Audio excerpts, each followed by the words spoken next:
It's the first weekend of 2025. It's the first mailbag of 2025. And after last week's relatively lively Royal Rumble, I am joined in the sedate surroundings this week by Dave and Warren. Just the three of us this week, lads. We'll just calm it down from last week's madness. We'll kick off, though, with the hot topic, maybe. Any New Year's resolutions, anyone? I never make them. I don't make them. You just try to do better than last year, don't you? I think that's the easiest thing to do. But no, I never make them. Yeah. Dave? Nothing in particular, no, mate, because I think it puts pressure on you when you start doing it. Do you know what I mean? You go into it with good intentions, and then it's, I don't know. I think people have, if you're still doing it a year later, then clearly it's not really a resolution. It's something you planned on doing anyway. So yeah, I don't know. I don't know. In terms of work, I always wanted to look at doing something different. Do you know what I mean? I know I've spoke to you in the past about it. I badly want to learn how to play a piano.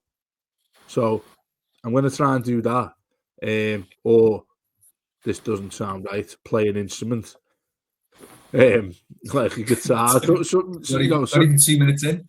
No, just something you can try and use like that. You know what I mean? Just I've always wanted to do something. It's like when I went to private school at Merchant Taylor's, you have to be given or learn an instrument, which is really weird. And I got given a trombone, and mate, it was the worst thing ever because you can't just. This sounds even worse. You can't just blow it. You know, you think you get it, and you just go like that. It's not. You'd have to proper like buzz your lips together. So you're not having any of that. So I've always wanted to learn how to play the sax. I'd love to play the saxophone because I just think it's got a great sound, but apparently it's quite difficult to learn, isn't it? I don't know. That's similar, isn't it? You've got to read in the saxophone that you put between your teeth or your tongue or something, and that you've got to blow that a specific way. Yeah. It looks really easy though, doesn't it? That you just got to you know what I mean? Do that. It's not. For those who aren't watching, you just have to move your fingers, and that works. You know, I was thinking like, what's the best instrument you could learn, but the easiest? And I was thinking maybe drums, guitar, proper hit though. I look at people doing it without. I got an acoustic guitar for my 40th birthday. 7 years later, I've still barely picked it up. I tried to learn it, and it hurt my fingers.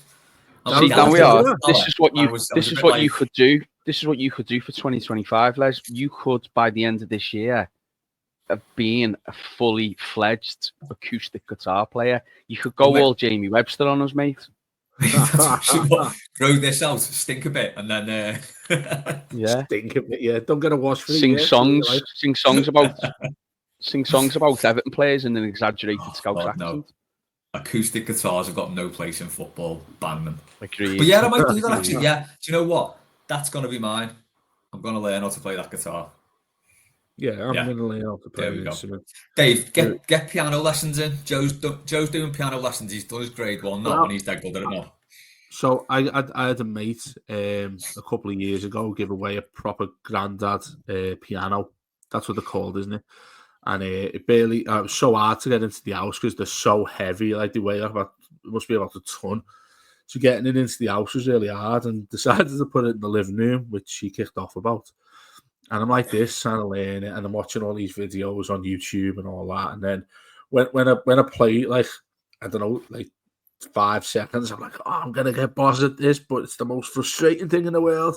You can't get to know like what you do timing wise with the black and the white, and then I can't read music either.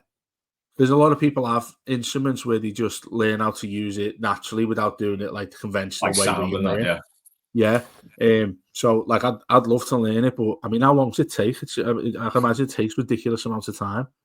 I think if you're getting lessons, I think you can pick up you can go quite quickly with your progression. Yeah. So Joe's really good. I don't know. He's like he can do things by hearing and learn songs like that, and he's been doing it about just over a year, I think, with his GCSEs. You see a lot of people on like YouTube with them. You get some fella at the you see loads of it goes viral, doesn't it, on TikTok and that, where there's some fella at the train station playing all sorts of tunes that people ask and request it, and I'd love to be able to do that. I think it's a fantastic thing to do, even though I have no idea what I'd do with it. Do you know what I mean? It's just a hobby. I'd have no idea like could have like go on a Philharmonic or something like that. Do you know what I mean? But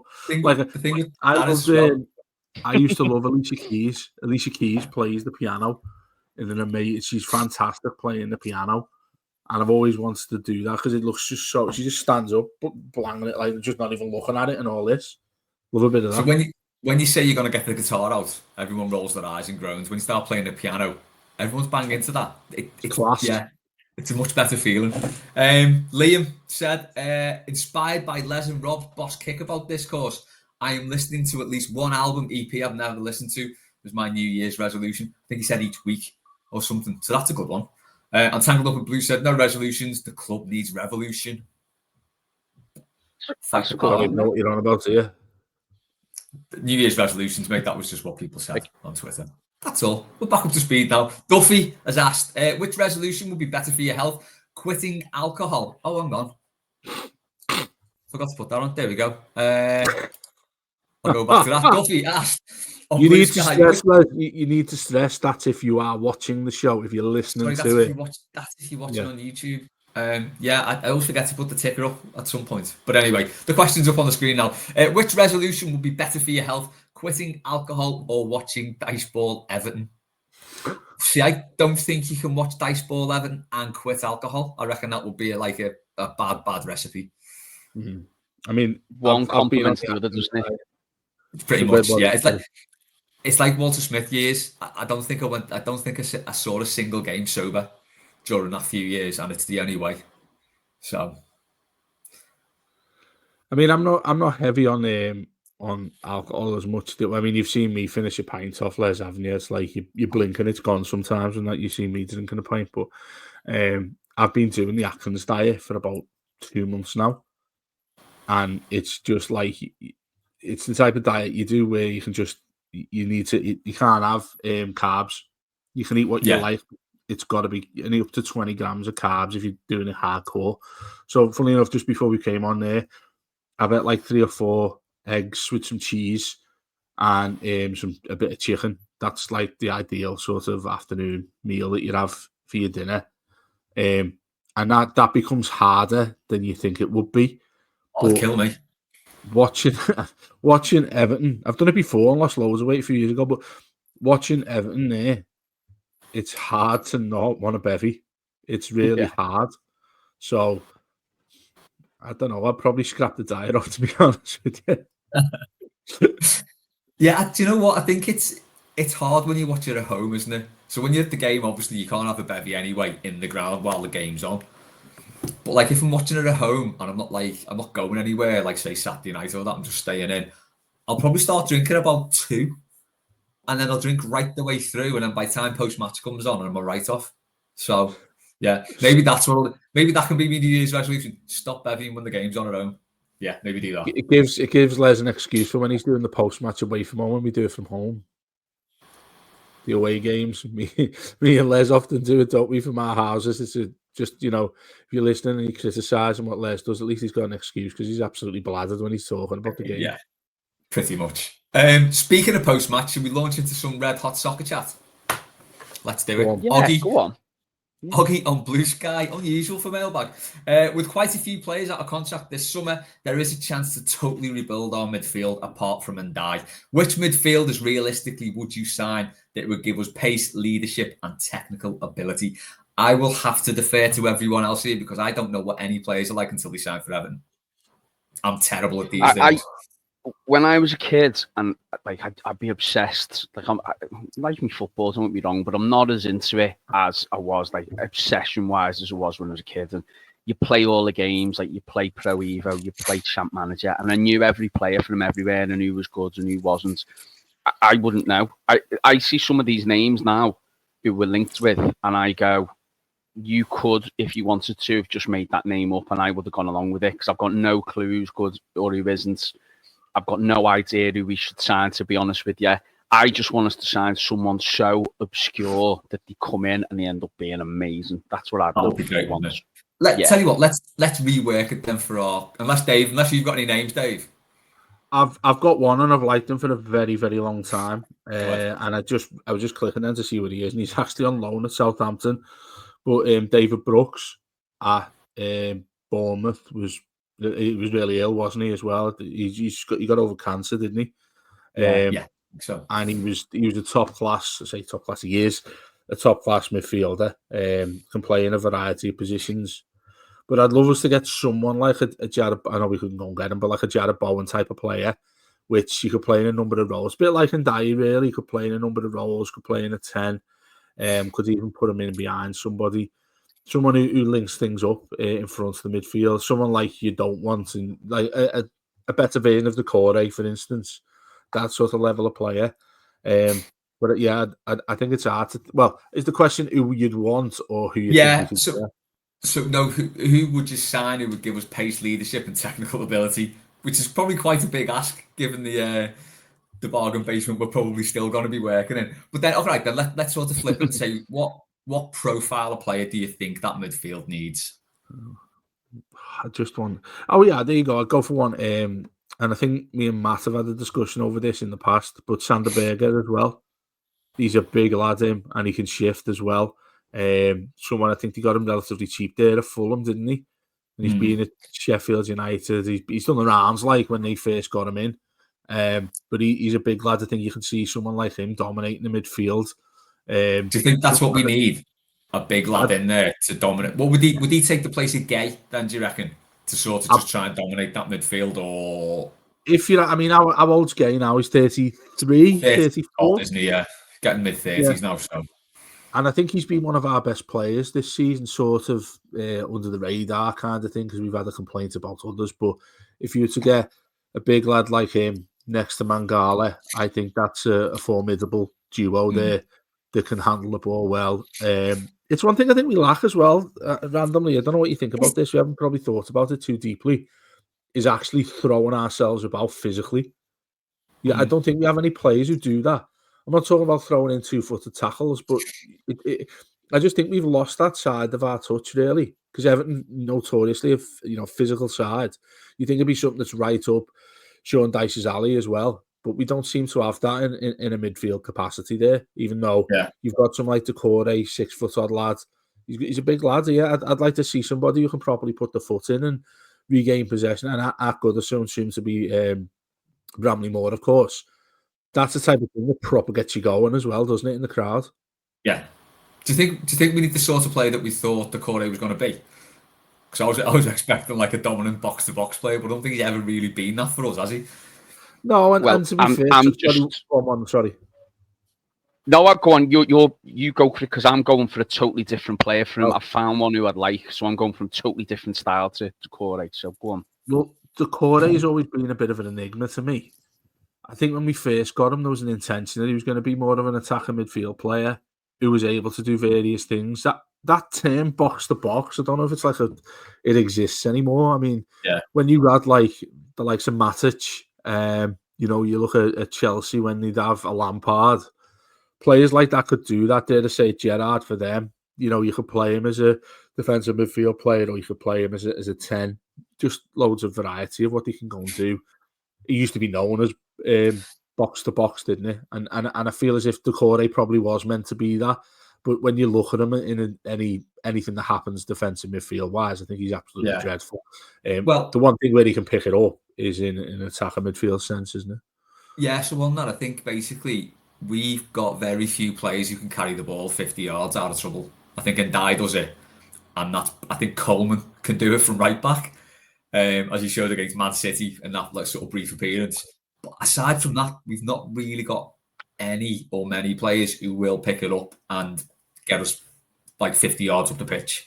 I know we all win. I was just about to say, I know we all were enamoured with him, but Onana was the only player we had who could really do that. They never really replaced it, did we? I'm just looking. Well, we need pace. We need a bit of creativity. And I know a lot of people will probably turn their nose up at this because he plays in Scotland, but I love that Rio Hatate for Celtic.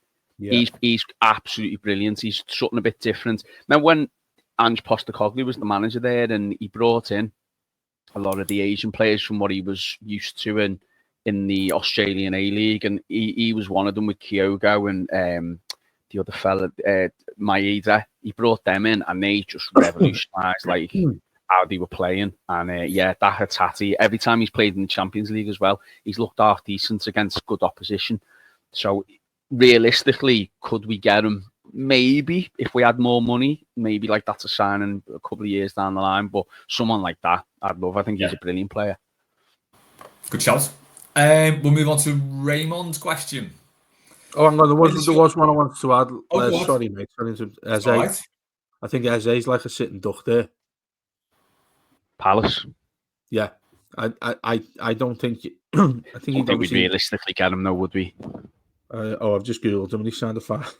He's just signed a 5. 5 years sitting duck. But I know he used to be a sitting duck that's been caught by Crystal Palace's owner, probably snarling because he didn't get to take over us. He's one of those players who we should have got when Palace got him. Same with Elise. They were players who were on a lot of people's radar at the time there. Yeah. Doing well in the Championship, thinking, do you know what, he looks a good player. I'm sure they picked him up for like 8 million. It wasn't much. It was before our PSR issues as well. So that was the sort of player we should have been in for. But, you know, invariably, Palace are very good at picking up those attacking midfielders, aren't they, strikers in that way. I've no idea how Elise is doing over at Bayern. I haven't seen any reports of. Well, I think Bayern are doing better than last season, so. Yeah, true. Yeah. Raymond has asked, in the latest Sean Dyche presser, he was typically faith-sapping and honest, basically telling us all he has no plans to do anything different. Kind of picks up from last night's weekly, though. With CFG's mega money, shouldn't we just defy PSR and buy a team capable of top 6? Then if we get 6 points taken off, it's no biggie. What's to fear? It's an interesting point. It will be a bold strategy. Kind of feel we've been there before, though, and fucked it.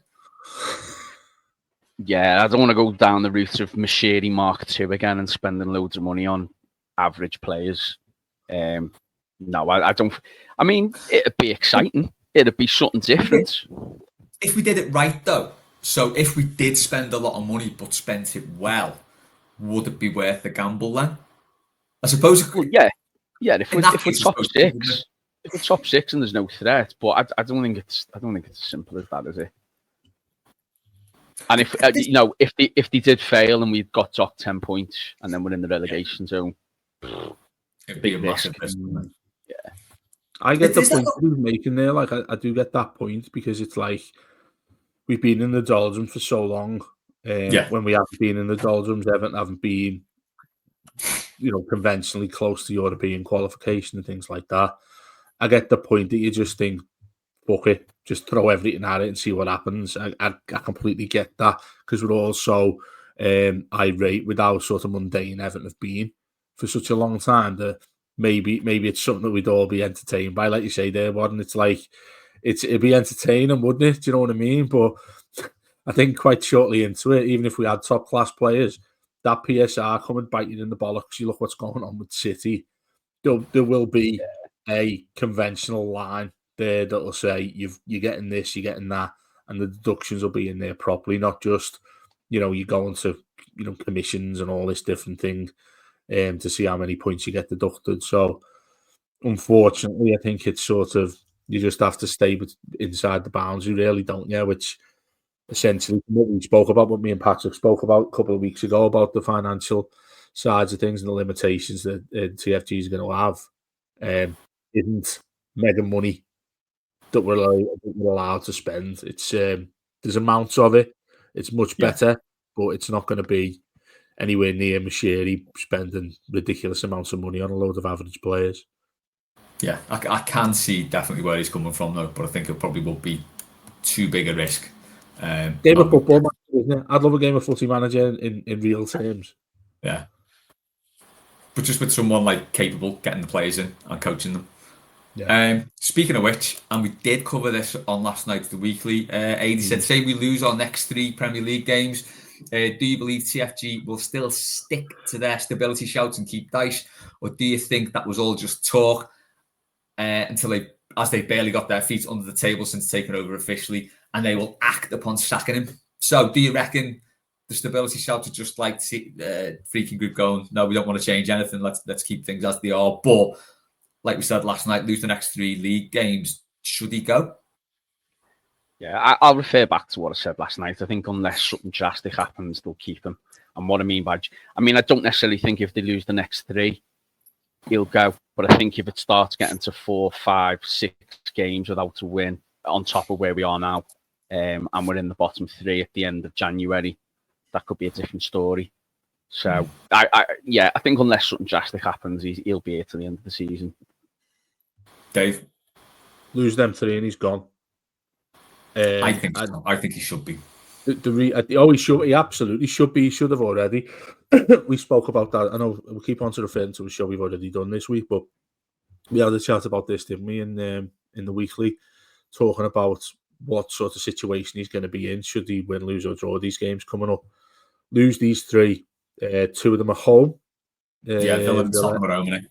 Yeah, Villa and Tottenham at home, which is difficult enough to do with any manager, given the players that we have, given any occasion really playing those 2. I know Villa have gone off the boil a bit, but that's formidable side. The thing with Villa as well is we're not getting them on the back of them being in Europe, are we? Because we're playing them on a Wednesday night, so we're going to get them on the back of an FA Cup game. So it's like they won't even have a European hangover, so that's going to be dead hard. Well, do you know, I put that into the equation a little bit as well. If we lose to Peterborough, having lost to Bournemouth, then lose those 2. It's untenable. He's got to go. He has absolutely got to go. Then I feel this is it, isn't it? That FA Cup game could be a stick and plaster, couldn't it? Because we should beat Peterborough. I think I'm not stupid enough to say we will, because I've seen us go out enough times to lower league opposition, home and away. But just saying all being well, and we beat Peterborough, that's something. It's like a little bit of a stick and plaster over what if we get beat by Bournemouth, let's say in Villa, we win that Peterborough game. Kind of skews it a bit, doesn't it? Because it's been punctuated by a win, albeit against lower league opposition. So I think that does muddy the equation a little bit. No, I disagree with you there. I just think that completely one off that is different from what, to me, it feels like it's a reserve game or a friendly to me, that FA Cup game, because sadly I'd love to us to throw everything at it, like we used to say under Moyes when it was the League Cup, and it infuriate you when he didn't put a full side out there. Yeah, I'd be astonished if Sean Dyche puts out his best 11 against Peterborough. Now that means regardless of that we should beat them anyway. But I see where you're coming from there, Les, but I just don't think it deters you, their line of thought. Because let's face it, you don't win that and you're thinking, okay, you're into, the last 32 you go into then. If you win that, get into the 4th round. Yeah. Does that then add to his woes? Because you get into that territory where I think many clubs do this, where you're thinking you've got these different intentions to do this season, do the additional games, get into the issues you've got. And I think we're very much in that category, given that we're only, we're in reach of going into the bottom 3, given these difficult games coming up. That said, if he puts a team of kids out against Peterborough, they're well capable of winning the game, then I agree with you. I think there's not as much of an issue. But if he used to put the full side out there, and then we've got Thursday, then Sunday, is it? Or Thursday, Saturday? Or Thursday, Wednesday, is it? Thursday, Wednesday. And then back to weekend after that is Spurs, isn't it? Or the other way around. Saturday or Sunday, Spurs, yeah. Yeah, that was on the Wednesday. This fortnight defines him, I think. But I don't think, spoken about this a lot there, I don't think Peterborough counts towards the other 3 or is associated with them. Yeah, that's fair enough. Similarly, Toto Moto gone into a lot of thoughts on this one. Can you list some names and reasons for replacements for Dyche in these circumstances? So, 1, Freaking Group decide to sack him on Sunday and want a caretaker till May. Yes or no? Who would you have in that situation? Who's the caretaker? Moyes. I was thinking that's the obvious one, isn't he? Whether he'd do it, don't know. But I mean, would you take Moyes on a caretaker for 6 months with a view to saying, all right, yeah, if you do all right in the 6 months, we'll give you 2 years? See, this is the thing, because I don't think these owners want anything to do with anything like that, any ifs, ands, or what might happen. I think they just want to. I think they'll want to just get. This is why I don't think he'll, even if he loses next 3 games, so I don't think he'll go, because I just think they'll just want to get. They'll just have faith that he'll keep us in the league. And I think that's what ultimately will happen. And I think that's what they're just, from a business point of view, that's what they'll want. They won't be bothered what goes on the pitch. Yeah. In itself, it's a gamble, though, don't it? It is, but I don't think they'll want to go down the route of caretaker either. I really don't. I don't think they'll want to have that hassle. They might have to go to that hassle, but I don't. Yeah. I think that's the last thing that they want. I think they just want to put plans in place for the future. I don't think they want to think about anything like that. Yeah, because then it'd be a messy start, wouldn't it? It wouldn't be that clean break. It would then complicate things early on. Yeah, I see what you mean there. And then you've got to go and have that conversation. Do you keep Moyes? And they might not want to keep him. And for purely from a caretaker point of view, yeah, I'd have that now. But I don't think it's as simple as that, because he'll want to stay beyond this season, and he won't. Yeah, so but that realistically, I don't know who else you get. Neil Warnock. Do you know, Moyes would walk on barefoot back to Everton. No, I agree, but I think he'd want longer. I do as well, but I think he'd do it in any capacity, though, Warren. I think he'd do it. Put something in his contract where it was a 3-year deal, and if they sacked him, he got a massive payout, or if they got their own man in, he got a massive payout. Like Foxy said, bring him in as caretaker, move him upstairs. That was a great shout. In an ideal situation, but again, I don't think he wants that. I think he wants to be a manager. So yeah, because I mean that is one thing you can't take away from him. He can't spot a player. Yeah. So, he signed Bowen, didn't he? Did he sign Bowen for West Ham? Yeah, he did. Yeah. Won them a trophy as well. I mean, that I think that goes under the radar a little bit, because I know he's left with sour grapes a couple of times there at West Ham, hasn't he? When they got him back, I mean, look what he did when he got him back. Nobody wants them back at West Ham, and then look what he come on board and did. I'd have him back. I think, you know, with a club that's heavily associated with not liking or loving previous players, managers associated with us. But I think it's different with David Moyes, because it's that long ago since he was at Everton, which is over a decade ago now when he was at Everton. Still a lot of people hold a grudge on that. No, mate, there's more people that hold a grudge over that than don't. I'd put a lot of money on that being the situation for many there. But in realistic terms, would Everton have took what he's been and done since he left? Absolutely. He hasn't got a side. He hasn't got a side relegated. He's going to win a trophy. He was a pile of shite at Man United, because he never should be the one that took over Alex Ferguson. So he's been very naive to do that. Everything else he's done since then, Sunderland maybe, Sociedad just looked like a laugh. So I mean, I think that I'd not be against David Moyes coming back in any capacity. I'd only want him as caretaker, which I don't think he'd go for, because I wouldn't want him here, because I'm kind of on the Mark Mosey side of things now, where I'm ready for Everton to take a risk, because it's just been too. Yeah, I'm ready for Everton to absolutely go mad and get someone, you know, just someone who's going to give a bit of a different idea and not be tarnished with what Everton have been for the last 10, 15, 20 years. I'm ready for Everton to take a bit of a risk now on someone and just go hell for leather, and at least it's something rather than what Dyche and Moyes have been, which is firefighters, really, isn't it? Just putting fires out to keep us heads above water. Yeah, for this next bit, we need Everton to just not be Everton, don't we? So, yeah. Second scenario. Freaking group decide to keep him till May and give the director of football, Christ, there's another kind of worms, 100 million for impact on long-term players. So I think this is in January.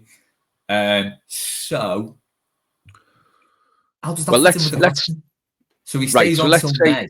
He keeps him till May, and then we get someone else in, and someone else who's managing in May. Then I'm guessing that's what it is. Listen, let's because that's a kind of worms. The director of football. Let's say whoever the director of football is, they've got their 100 million. The player impact for long term as well, so it's not like go and buy a load of 30-year-old. They're good now. It's long term. Yeah. So obviously Thomas Frank's the flavour of the month, isn't he? And I think he probably will fit in well with Everton. But I mean, I've said to you, Dave, I'd like to do a show around this where we name potential sort of replacements. But with that, listen, this isn't me before people go online and on social media going, I can't believe I was listening to that podcast and this dickhead, he suggested this manager. But someone like a De Zerbi, like from Brighton, or he was at Brighton, sorry. Just someone like that, just someone random. I'm not saying him, but someone like that who's just like, right, here you go, here's 100 million. You've got a plan in place with the director of football. Go for it. Someone like that, or as I say, Thomas Frank, or. I've got one that I'd have. There's Herbie's at Marseille, so we could come and bring Mopé back with him. There you go, mate. Yeah, he'd want. Oh yeah, no, I thought he was still out of. I thought he was out of a job. I thought he was still out of a job. I didn't realise. Oh no, he's at Marseille. Yeah. Ange Postecoglou. Get Ange Postecoglou in. Let's have Martinez version 2 back. Yeah, Ryan Reynolds would be flying over here to get his autograph, wouldn't he? If that was the case. There's one that I've said there, and I'd go and get him and fly him back and give him whatever he wanted because he's out of contract right now. Eden Terzic there at Dortmund, who did a fantastic job on 2 occasions at Dortmund there. I don't know if you've heard him speak. He speaks so eloquently about the game, very honest about the game. He looks to me to be one of the big talents there that has obviously not been to the Premier League yet. And I think if Everton are able to sort of, give him something there to work with, i.e. 100 million quid, along with the director of football, I'd go for him because I think he's a big talent there. And Dortmund should have won the league under him. I think they lost it on the final day of the season. Yeah, he got to the Champions League final as well last year. Sorry? He'd fit right in then. Yeah, exactly. Absolutely failed when he got to the last minute of a game. But I don't know if you guys have seen much of more Dortmund, but he'd be the one I'd go for if we could. I don't know anything about him, but someone like that where there's a bit of a risk involved, I'm all for it. Yeah, we've been crying out for this European manager for a few years now, haven't we? Yeah, I think. Yeah. Right, final one, 3. They decide to sack and replace him with a long-term manager with £150 million budget, stadium rights money for Impact now. Go with Dave. I'll go with him again. He sounds all right. That's Mourinho, that scenario, isn't it? I suppose so, yeah. That scenario right there is Mourinho. So yeah. There you go. There's the 3 answers: Moyes, Terzic, and Mourinho. Good work. I get Marco Silva back. Feels Silent. Like he could do the job now. What? Again. He's flying. Yeah. No. Bring a Wolby back with him. I read somewhere the other day that. Oh, it's gone. No, but Iwobi is basically the sort of player this team really needs. I think he's like statistically the best. There was also stats behind it and everything, and it's like, yeah, of course he is. Depressing. Best player in the world at the moment. On to another slide. I don't know why this question depressed me so much. I think it just the way it was asked and everything. Top Toffee said, "Do you think we'll sign anyone in January?" It just sounds so sad, doesn't it? Like, will we? I think that's exactly how I feel about it. That's like, do you know? I got my hair cut today, as you both commented on, and it's like that's the type of thing you're sitting in the barber's chair and the barber. So you're an Everton fan, aren't you? Do you think you'll sign anyone in January? Like that's the type, and you're like, oh, I don't know, mate. Just cut my hair. That's how you ended up with what you've got on your barnet now, isn't it? Yeah, that's it. I think we will. I think we will.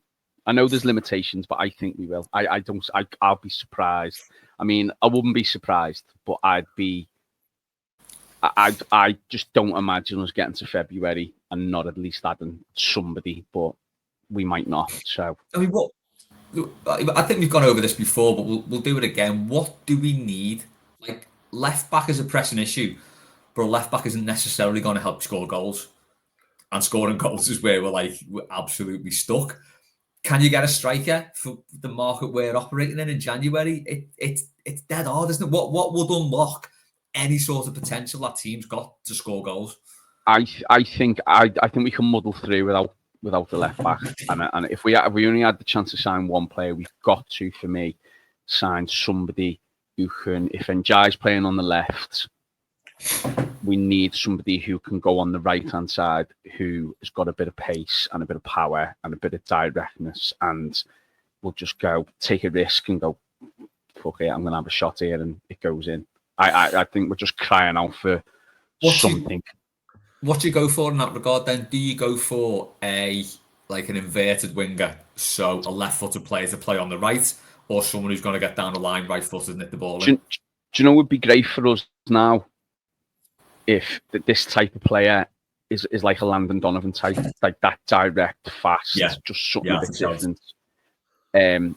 Just something, I thought he was great when he come in, but he was helped by the fact we were half decent side back then. But I think someone like that would just need not an out and out striker goes.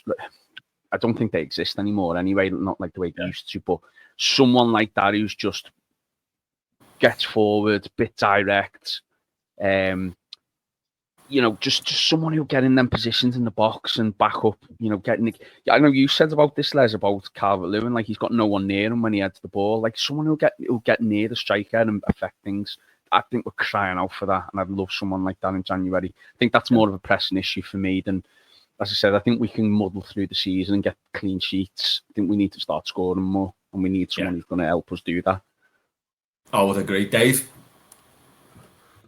Yeah, I think what Warren said there, spot on. But the way in which you put it, and I think it's right, is there's a variety of various places, if you want to be specific about them, where I wouldn't just go for one who's that specific type of player. Like Warren said there, you need somebody who's quick, who can move to one side, get into the byline, cross a ball in. Somebody else who can come inside as well. Basically, Fernandai part 2 on the other side of the pitch. What the point you made there, Les, I think is important as well. I'm sure we spoke about this quite a lot this season, where you need to get wingers in who can whip a ball in rather than use their foot on the outside. So I don't know, Andros Townsend type, who was able to do that often when he was in decent form for us, where he'd cut inside on his left foot and whip it in rather than go in the other direction. I think it's the sort of thing that the one criticism I've had for Seamus Coleman in the past, where he can't cross a ball, because if he was coming in from the left-hand side, I think he'd be a lot more comfortable if he's cutting back and doing it. But when he's trying to cross it in normally, like Harrison, for instance, that's notoriously poor, isn't it?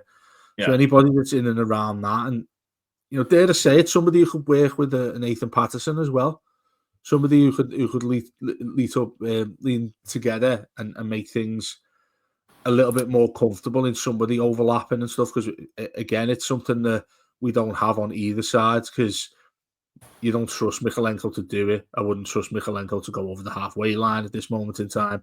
So you've got Dyche isolated as good as he can actually do. On the other side there, you're not playing Patterson, simple as that, and you're not going to get the same, maybe Coleman to a certain extent, but not at his peak. And Ashley Young as well, very similar. So that side of it, I think it stop Everton being so predictable. I think, lads, I think that's one of our main concerns, is Iriola's going to look at us and think, well, how do we keep Everton from scoring? He hasn't got to really do much or think much, has he? Do you know what I mean? To keep a clean sheet versus Everton's not difficult. And I think whichever way we go, you just try and make that as positive as you possibly can there. And going back again to what Warren said there, you throw the kitchen sink at what we can possibly go and get. Yeah. Yeah, I think that's fair enough. Here's one from David that might cause murder. Everton press conferences, are they AI? Excluding Julia, bless her, surely they're AI. I'll throw my answer into this one first. I do think it's genuinely difficult for journalists in press conferences. I know the lads on the Echo podcast have gone over this, and this is where I think football journalism is on its arse a bit, because the clubs are so powerful. I guess to a degree they always have been. If they don't like a line of question from a journalist, they can kick that journalist out. Then that journalist becomes completely useless in a football reporting capacity. And I think that's where it all sort of falls down. Players and managers are so media trained now as well that they'll just talk around the answer they want to give.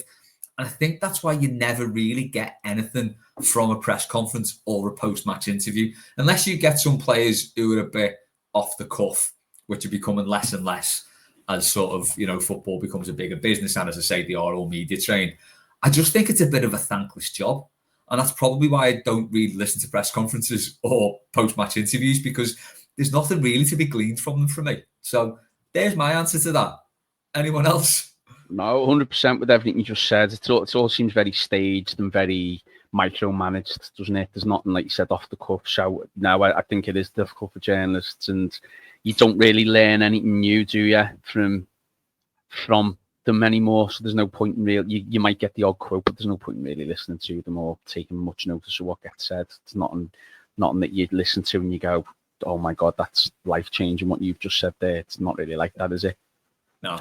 Abe, you're closer to this than we are. Yeah, I mean, doing it for over 10 years there, mostly with David Moyes. I mean, like Martinez was great. You could talk to him all day long and he'd give you the answers that you want. Moyes was... most people expect me to say that Moyes was difficult to talk to, and he'd do exactly similar to what Sean Dyche does. But Moyes was a little bit more thoughtful about the answers that he gave you. And he was quite a bizarre fella, really. Sometimes you'd rock up and we'd lost 3 or 4 games on the spin, and you sit there and think, this is just going to be hell. He's going to give us yes or no answers. And then at times when we'd lost the game, he'd spend about 15, 20 minutes explaining things to you. So he was interesting. Yeah. Similar to those across the park there. It was hard work with Dalglish, but Rodgers had talked to you all day. Klopp had talked to you all day. Very much it's who the look of the draw you get to talk to about. But what I would say about these days, what you both said there is right, but it's a thankless task, because whoever goes to do these interviews there will be, when they do the classic question to everybody, is there anything you want me to ask? You have ultimately put your neck on the line, and people will rip you apart because you haven't asked what people are saying. Are you Sean? Yeah. Why are we shite, Sean? All of that sort of thing. No professional, regardless of what they do for a living, will be able to ask that question. If you do, like you say, you're going to not be able to go to them anymore. And I've mentioned this a few times really, and I was hesitant to do so, but the people I'm going to speak about here weren't at the club or aren't at the club anymore. But whenever I criticised Everton of my own back, when I've been at work, when I was at Radio City journalistically, spending time on air speaking about Everton, and I had issues with the club, whether that be player-wise, whether it be fan-related things like friendlies and various financial issues the club had, still making fans pay more than they probably should have. The people who worked at the club tried to get me sacked from my job at the time, which you can see why I had a massive issue with that, and what I thought the people who were at Everton Football Club at the time when they did that and tried to do that simply because of a question I asked. So that would show you why it's a thankful task, that side of things. Given Everton's situation as well, it's even worse, because you'll get the likes of Julia there, and various other journalists, our mates over at the Echo, go into those things, and you'll get them asking, because obviously it's live, isn't it? Or I don't know if they do that anymore. They put it live, and you can hear the question, you can hear what they're saying, like Vinny O'Connor on Sky, and he's given a list of specific questions that Sky give him to ask, because each manager will get the same one, if you noticed. Just for a bit of fun, they try and have, and that's difficult for you. Alan Irwin, who's a really good friend of mine, when he goes to these things, it's like I just have a hell of a lot of sympathy, really, because you come away and walk away from that, and you'll have people, your friends, family, maybe not to that extent, but people who know who you are, message you saying, fucking hell, mate, that was a hard day there. I wouldn't want to be in your shoes. Do you know what I mean? But it is often dependent on who it is. And we've got a manager there who's pretty crap at it. Hits it back with a straight bat. And then automatically it's a vicious circle. It's like a domino effect, because he's doing that, which means you'll get referred to as a journalist. Well, why aren't you following that up? Why aren't you asking, why are you saying that? Why aren't you asking that we're not playing this? We're not doing that. Why haven't you played the back five? Or whatever it is, whatever niche it is. You'll get criticised for not asking that question. So yeah, it's a difficult thing to do. I'm glad, very, very glad I don't do it anymore. But your perceptive that you get as a person as well is, well, I talk to managers behind closed doors. I talk to people who work there behind closed doors, so they might have a different perspective of what we do see and what comes outwardly. But anybody who asks me, I get a few emails now and again. People want to come on the Blue Room and stuff, kids at uni and stuff. And they'll ask, what would you do? What do you think of this? What do you think of that? Can I speak to you about my dissertation and whatnot? And I have to bite my tongue sometimes, thinking that, do you know what, mate, it's probably not something I'd want to go in if I was you. It's or football journalism anyway, because it can be absolute hell unless you get those lovely specific jobs where you can write what you want to write, in your opinion, which is, I guess, the likes of ourselves. You can go and write what you like or say what you want. That's the only way you can really get into what you want to get out of your job, if you get what I mean. And the thing is, as well, with when you get into actual football journalism, it does impinge on you going the game, because then it becomes your job. You don't go to the game as a fan. You do go to the game as a fan still, but you're there in a professional capacity to report on that game. You watch the game completely different. The enjoyment that you have, I say enjoyment loosely, the enjoyment that you have of going to the game in your normal routine with your mates and stuff, that all goes. So it's quite a big sacrifice, really, when you think about it, to do that. It sounds like it's going to be the perfect job, but when you go into that profession, you are actually sacrificing quite a lot if you do like going the game with your mates, and that's your whole thing. Well, if you go and look at our reviews on Apple or Spotify, and you can see them there. People will bang on about me. I was reading one that people only want to hear you and Matt. There's various things about various sisters and all that. Yeah, what a top listener he is. I reluctantly wanted to ever do the Blue Room or what it is, because to cut a long story short, I'll try to anyway. When the Anfield Wrap came to Radio City back in 2011, my manager said in there that, well, we can't just have a Liverpool show at 6:30 on a Wednesday night. We need an Everton one. Will you do it? And I said, no, I don't want to. And reluctantly ended up doing it because I was the only option really to do it. Come up with the name, the Blue Room, and it was 6:30. It's how I got to know Matt a year or so after it, and Paddy and whatnot, involved at the start of it. And I didn't do it because I didn't want people, and quite unbelievable saying what we do right now, I didn't want anybody to think I'm just an Evertonian. I didn't want people to think, oh, that's what he's an Everton fan, he's an Everton journalist.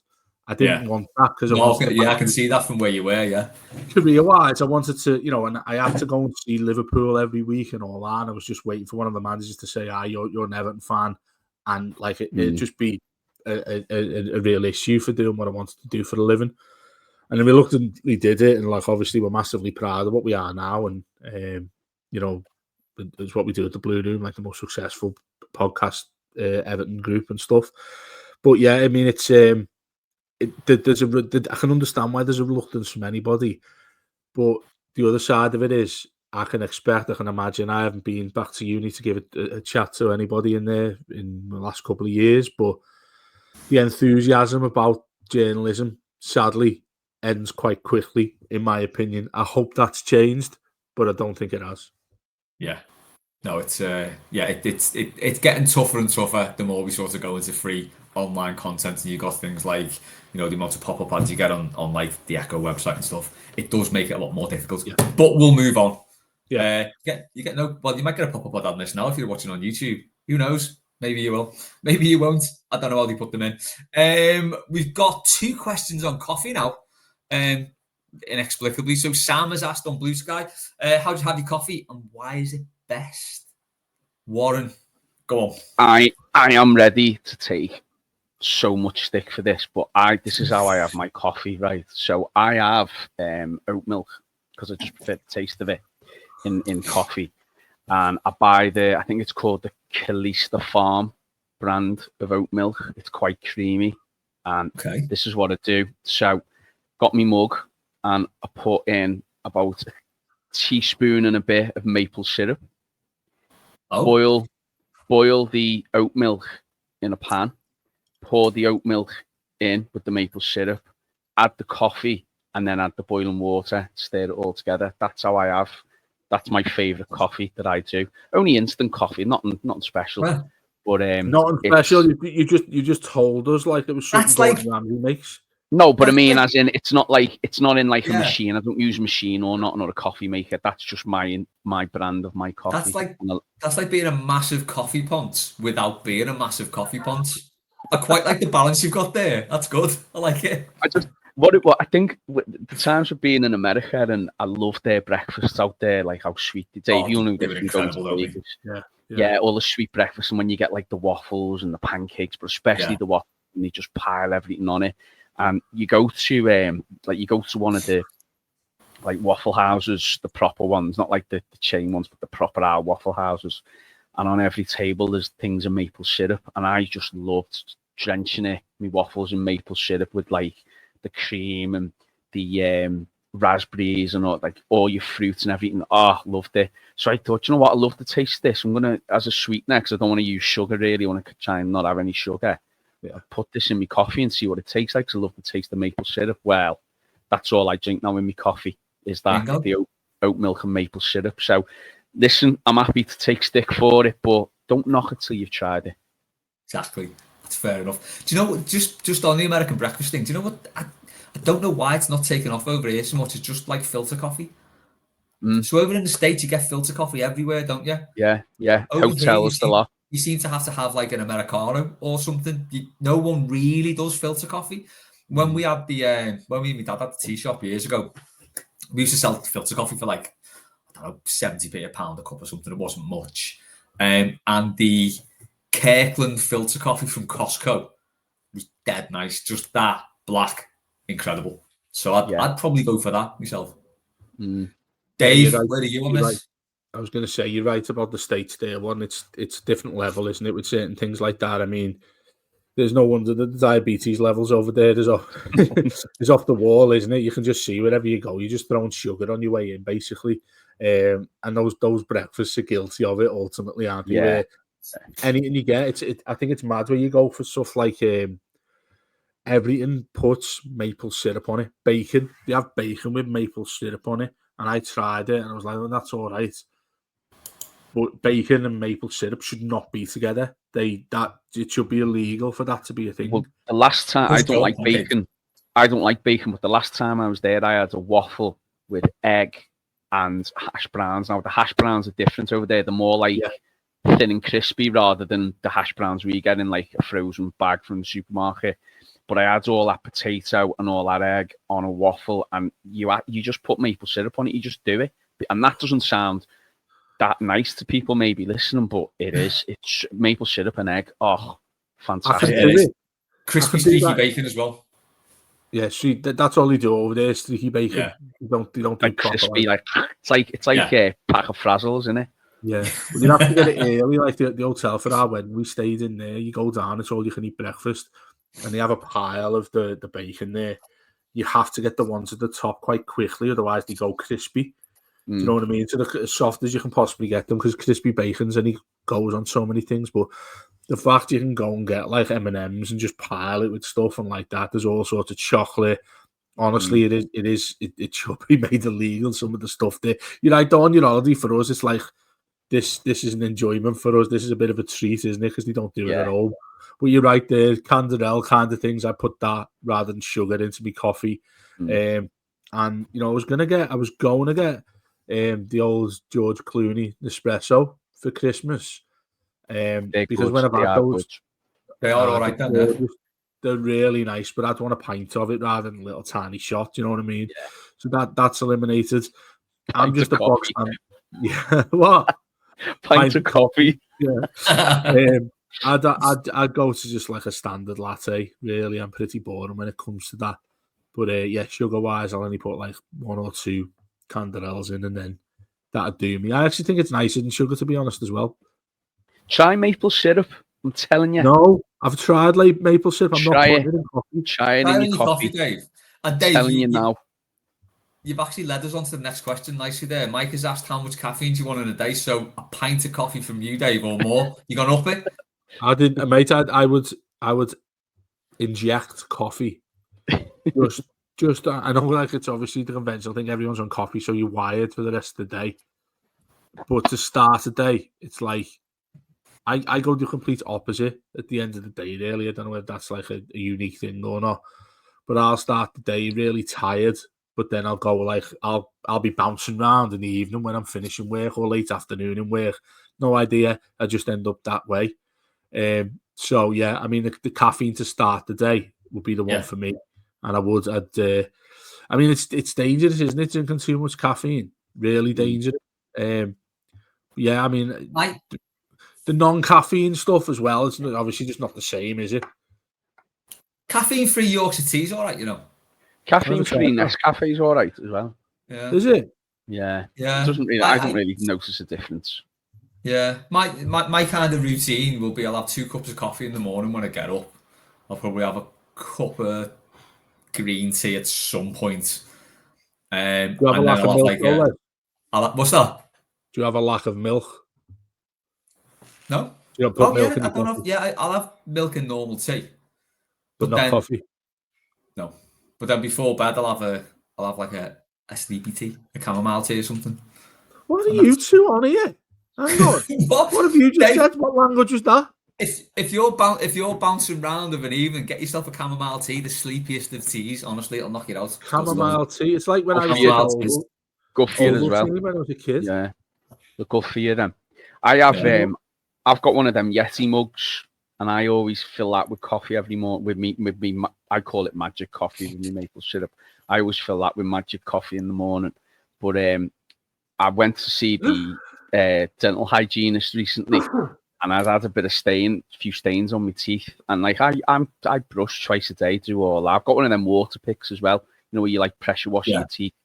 So my teeth are in good state, but I had these stains, and he said to me, "Do you drink tea and coffee?" I said, "Yeah." I said, "No more than anyone else." He said, "Just so happens with certain people, you stain more." So for all you dental oral hygienist fans out there, what I always do now, I try to cut down, but I always have a little bit of water afterwards, just to apparently that's supposed to help with the stains. So if you are, you probably. The example he gave to me, he said, if you imagine if you have a cup of tea or coffee and you leave the cup on the side for a while, and the little bit you leave at the bottom, it stains, doesn't it, at the bottom of the cup until you clean it. He said, it's the same with your teeth. He says, so just use a bit of water, swill it around your mouth and swallow it, and then you're good to go. So that's my little life hack for the day. That's why I've got red wine and water with me. He said to me, do you drink red wine? And I said, no. He said, red wine's the worst for it after coffee and tea. Yeah. Yeah, and red wine and coffee makes up a big part of my diet. Yeah. Anyway, we'll move on to Ed's question. In honour of Bournemouth away, what's the furthest you've ever travelled only to be disappointed by your experience when you arrived? Ed, funnily enough for me, it's possibly Bournemouth away. Well, I mean, me and Les have probably got a very similar answer to this, haven't we? Bournemouth away, I think, was it losing 3-1? We did. I think the 2-2 was worse, 2-2. It was, 2-2. With 3-0, 75 minutes, Baines got sent off. The 3-0 was... Keane scored, we were 2-0 up, where we were 2-1 up. We were 2-0 up, yeah. 2-0 up, and we drew 2-2. Oh, that was when Michael Keane fractured the skull, wasn't it? Was it that game, was it? I think it was that game, yeah. I remember when he scored his header, he ran straight over to us all, didn't he? I was buzzing for him at the time. But Bournemouth... That's do you know what? But I disagree with this because Bournemouth's actually the nicest area of the three. Well, I've never been. I know it's closer to your neck of the woods, this Warren, but you're Dover way, aren't you? No, I'm Bournemouth. I was Bournemouth. Oh, are you? So you live in the posh areas, then, don't you? So, Bournemouth. You say that. if it didn't have the beach, and apologies to all our Bournemouth fans listening to this, but if it didn't have the beach, it'd just be another regular English town. It's not. Wow. It is part of the Bournemouth hood down there. No, it's a nice area. Don't get me wrong, and it's a nice part of the world. But they're very lucky they've got the beach. Very lucky. What do you mean they? You live there? Yeah, but it's not me. I'm not. Well, I mean, I've been down here a while. You listen to him with his little I've been. Maple syrup and all that around Bournemouth. Listen, look, there's nothing wrong with a few finer things in life when you can get them. So if I can get maple syrup, I'll have it.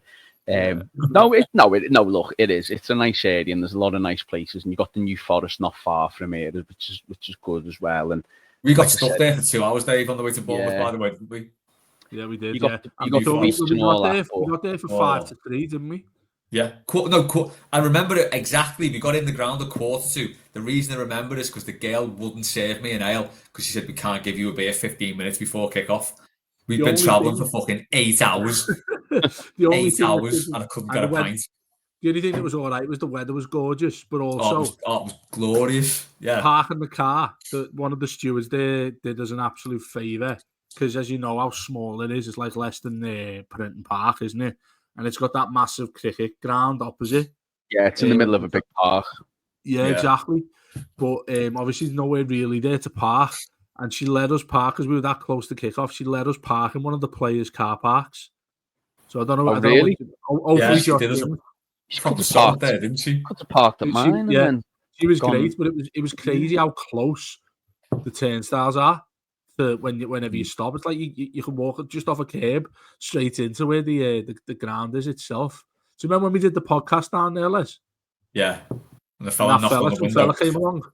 I think you can still hear that now. I think it's still on there. Fella saying you've got to move. Has anyone been fair? Southampton's hard work, mate. For like abject disappointment. Do you know what? I've talked about this before, and I wasn't disappointed, but I just thought it was going to be bigger. I went to Mount Rushmore in South Dakota, with the four presidents, and I thought it was going to be this big, massive sculpture on the side of the cliff, and it wasn't that big really. But Dave, you're going to hate this, but my biggest disappointment for the furthest I've travelled, I thought Vegas was terrible. I couldn't stand it. I thought it was quite like superficial. I thought it was quite fake. I just too busy, too many people. I just didn't like the feeling of it.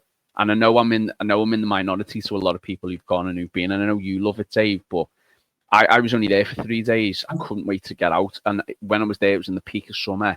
And I think one day on my phone it said it was 42 degrees. It was just too hot. Like, I love the heat, but it was just too hot. So I was disappointed. I expect it to be the same when I went because I don't like gambling or anything, but I loved it. My disappointment was probably the Grand Canyon, but I think that's because that's so big. It's quite hard to take in when you're there.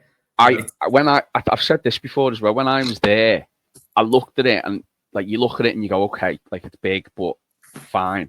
But what helped was, they do the helicopter tours.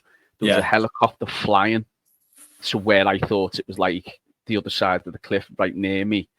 But it was actually like, it looks so tiny in this vast space. And that helped my brain process just how big it was. We went on a helicopter, so we sort of flew over it and into it. And I couldn't get my head around the scale of it. So I was a little bit disappointed. And when you're in there, it's like, it just looks dead high. And it's a bit like you're just in a big hole kind of thing. Maybe it's just me, I don't know. Warren in Vegas mustn't have been able to find a decent coffee place or any maple syrup. No maple syrup. No, there was none. Up to his standards there. Do you know what?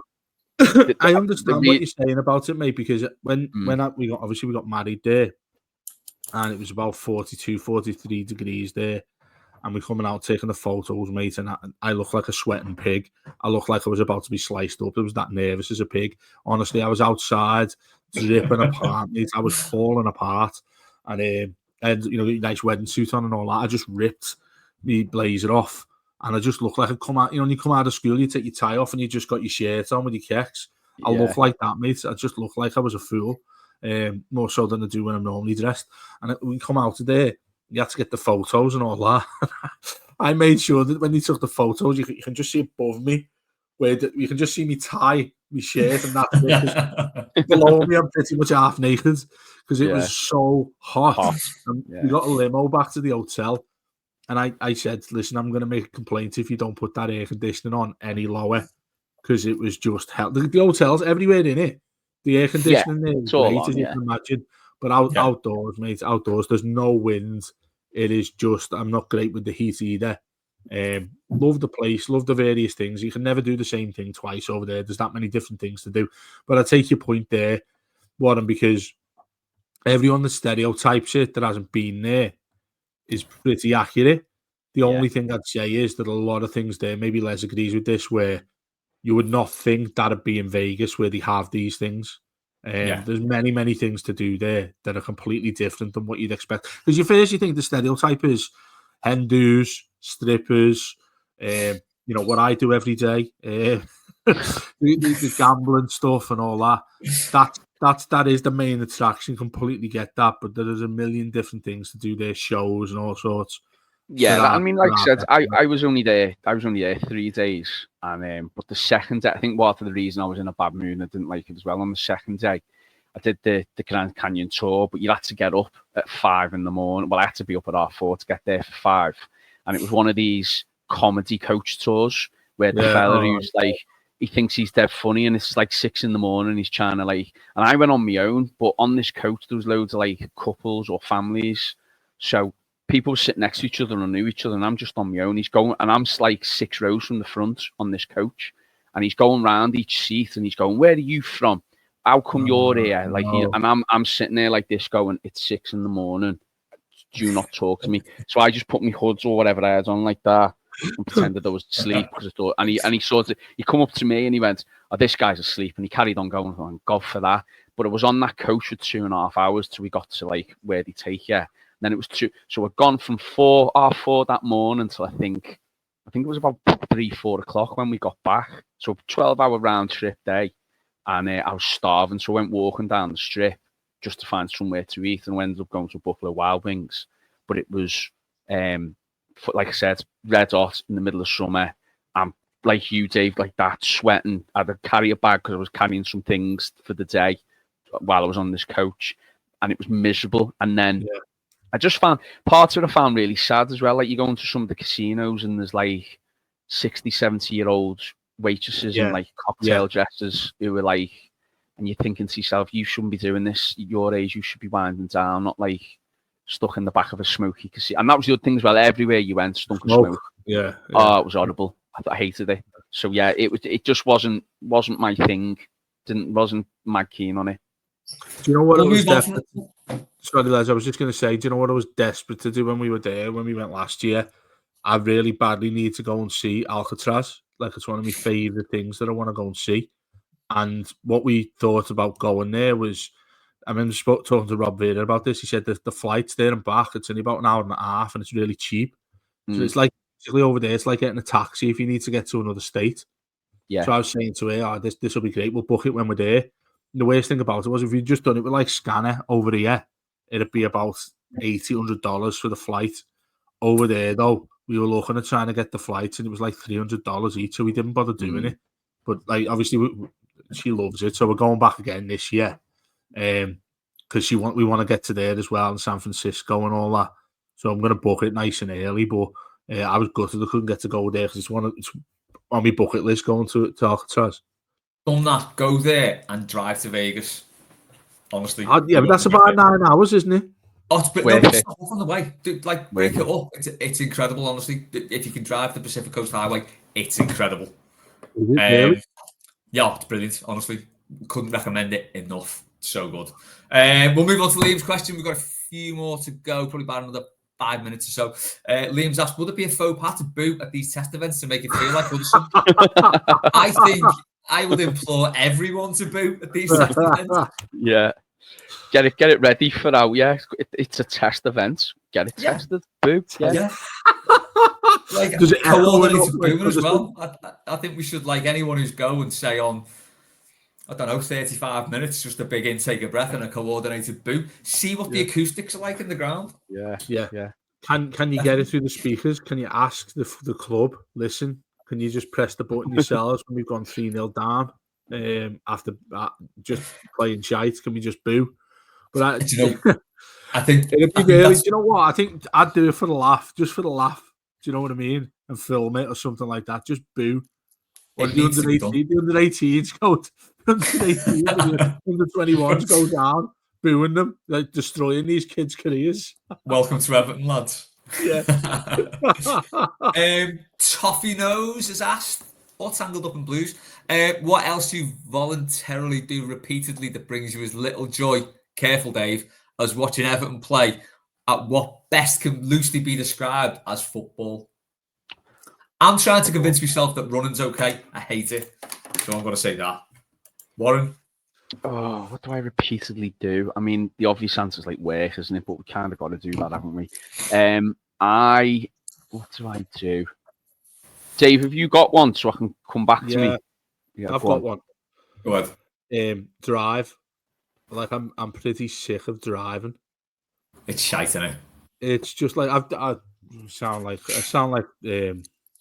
Warren here being posh, but I've just got a new car, and it's much better. It's much easier because it's an electric one. Because it costs you about, I don't know, 10% cheaper than if you get petrol. So good to drive as well.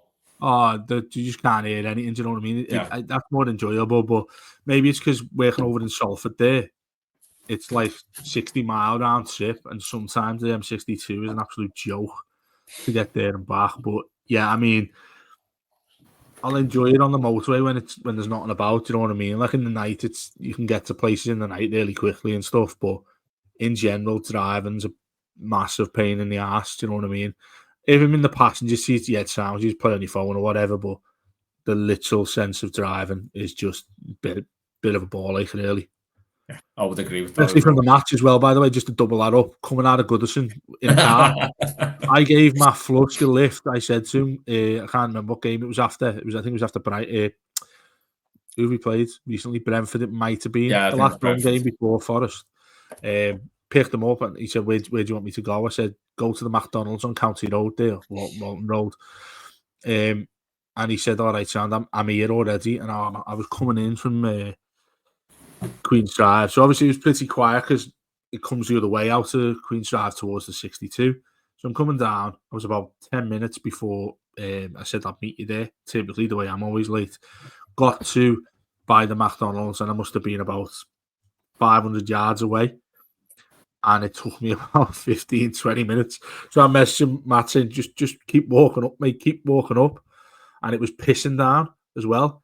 So I ended up getting into the Mackies, and as it be, fortunately, he was sitting on the wall outside McDonald's there, but then getting into town takes forever. Getting to the Denby is really hard, because with you, Les, you'll know this more than anyone, going the roundabout into the tunnel as well. If you want to get to the Denby, you have to fully go around it and turn left, so you're petrified. Someone comes out and goes right over you.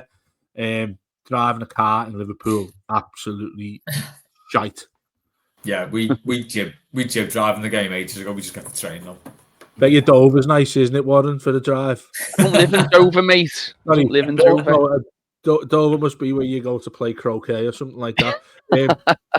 Bournemouth must be a nice place to drive. Yeah, like along the beach and that. Yeah, when you're drinking your maple syrup coffee. Do you know what? I've just actually last week I was coming out the game and I stuck. You know the way you can do. I'm not like a heavy gambler or anything like that, but you know the way you can do a cool off, like with your betting account. So I did the full 31 days because I put a few bets on over Christmas and none of them come in, and I was doing all right. I don't bet loads, and I only bet maybe like once a week or once every other week. But a couple of recently, they haven't come in. I thought, you know what, I can't keep wasting money and it not going anywhere or not even getting the odd one in. So I did a little cool off, and I thought next time, like when I get paid again in January, I might do another bet then. But that's something to do. Did voluntarily do until I put the cool off thing on, was betting and didn't get much joy out of it. So put a stop to that. We'll finish on 2 from Stephen. I love the new name and avatar, by the way. So he's the Toffee Chainsaw Massacre. Got a picture of Leatherface in an Everton top, which I'm all for. Who hates Everton more, us as fans or Neil Mopey? Us, because Neil Mopey's a fucking fraud. I like him. Do you know what? He's just the tit, though, isn't he? Do you know what? If that was me... He's got his PR company doing his tweets. It's like, fucking grow up, mate. Mate, I think it's... Stop building your little shitty brand for when your career's over. Yeah, when you're playing all that, like he's a dickhead, isn't he? But I'd love to be just causing piss for everyone, just being a massive shit house. But the thing is, though, it's not him, is it? He's got a PR company doing it. Well, no, but it is him, because he wouldn't be letting them doing it if he didn't agree with it, would he? No, but the way it happens is they come up with the ideas, send them to him. He goes, "Yeah, I'd go with that." Yeah. So he's not if he's in charge of his own Twitter account, okay, but he's not. He's got a PR company. Where it shouldn't make you feel mad about it is that he's probably one of the worst strikers we've ever had there, and he's always been shite. Plus, he's a Frenchman called Neil. No Frenchman in history's ever been called fucking Neil. Hasn't even got an accent on his name. Exactly. Yeah. So, yeah. I'd say it's definitely us. And finally, I love this because I had completely forgotten about it. In the early 2000s, Southampton got off to a bad start at their new stadium, so sent a white witch in to perform a ritual to placate spirits. How many games in will it be before we have to do the same? That's a belter. I think it'll be as soon as we've wrecked the careers of all the under-18s in that test game. It'll be after that. Yeah, definitely. I think you just get someone in. I mean, is there a pastor or the church outside Goodison? Get the lads from St. Luke's in. Yeah, just get them all. Just get every Evertonian based religious. Never mind at the new grounds. Get a white witch into Goodison now. Never mind at the new grounds. I know. Yeah, it's a good point actually. Yeah, we'll all have to go in with what is it? Is it lavender that you burn and swish around or something? Whatever you do for an exorcism. What is it? Incense. Is it incense?